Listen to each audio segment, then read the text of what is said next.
ఉరవకొండ నియోజకవర్గం కూడేరు మండలం జల్లిపల్లి గ్రామంలో సిలిండర్ పేలుడు కలకలం రేపుతోంది. జాతీయ రహదారికి ఆనుకుని ఉన్న ఓ హోటల్లో ప్రమాదవశాత్తు గ్యాస్ సిలిండర్ లీక్ అయి మంటలు చెలరేగాయి. దీంతో బాలిక అక్కడికక్కడే సజీవ దహనమైంది. మరొకరికి తీవ్ర గాయాలయ్యాయి. విషయం తెలుసుకున్న పోలీసులు సంఘటనా స్థలానికి చేరుకొని అగ్నిమాపక సిబ్బంది ఘటనా స్థలానికి చేరుకొని మంటలను ఆర్పివేశారు.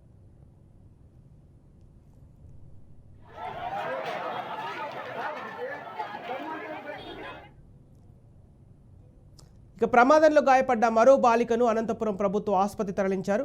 ప్రస్తుతం ఆమె పరిస్థితి కూడా విషమంగా ఉన్నట్టు తెలుస్తోంది.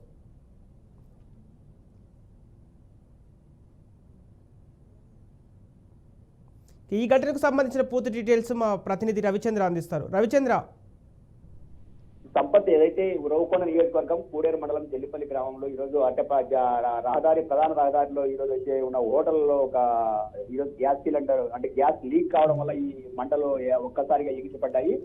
ఒక్కసారిగా మంటలు ఎగిసిపడడంతో భయాందోళనకు గురైన ఒక బాలిక తీవ్రంగా గాయపడంతో బాలిక ఊహించని పరిణామంతో ఆమె సజీవ దహనమైంది. అయితే గాయపడిన బాలికను హుటాహుటిన ప్రభుత్వ సర్వజన ఆసుపత్రికి అనంతపురం తరలించారు.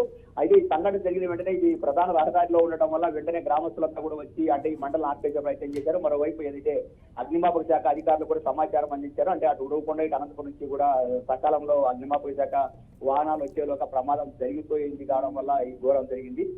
రెండోది వెంటనే పోలీసులు కూడా అక్కడికి చేరుకొని కేసు నమోదు చేసి దర్యాప్తు చేపట్టారు. సంపత్. ఓకే రవిచంద్ర, ఇప్పుడు ఆస్తి ప్రాణ నష్టానికి సంబంధించిన అప్డేట్స్ ఏంటి? అదే ఇది పూర్తిగా మండుతున్న ఎండలతో పాటు గ్యాస్ లీకేజ్ కావడం వల్ల ఒకరు సజీవ దహనమైనారని చెప్తున్నారు, మరొకరు తీవ్రంగా గాయపడినారని చెప్తున్నారు. అందుకోసమని ఒకరు మృతి చెందినట్లుగా చెప్పారు. ఈ శవానికి సంబంధించి కూడా కేసు నమోదు చేసి పోస్ట్ మార్టం అనంతపురం ప్రభుత్వాలు తరలించబోతున్నారు.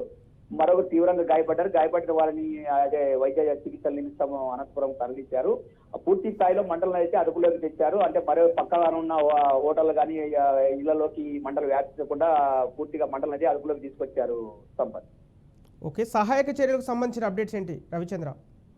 కేసు నమోదు చేశారు. ప్రస్తుతానికి అయితే ఈ సంఘటన ఎలా గ్యాస్ లీకేజ్ వల్ల జరిగిందా లేదా మరి ఏదైనా ప్రమాదం వల్ల జరిగిందా అనేది దర్యాప్తు జరుగుతుంది. రెండోది సహాయక చర్యలకు సంబంధించి కానీ లేదంటే ఇంకో సంబంధించి కానీ జిల్లా అధికార యంత్రాంగం తిరిగి చర్యలు తీసుకోవాల్సింది. ఈ సహాయక చర్యలకు సంబంధించి అంతా కూడా రేపు మనకు పూర్తిగా సమాచారం అందుతుంది. Okay right, thank you Ravichandra.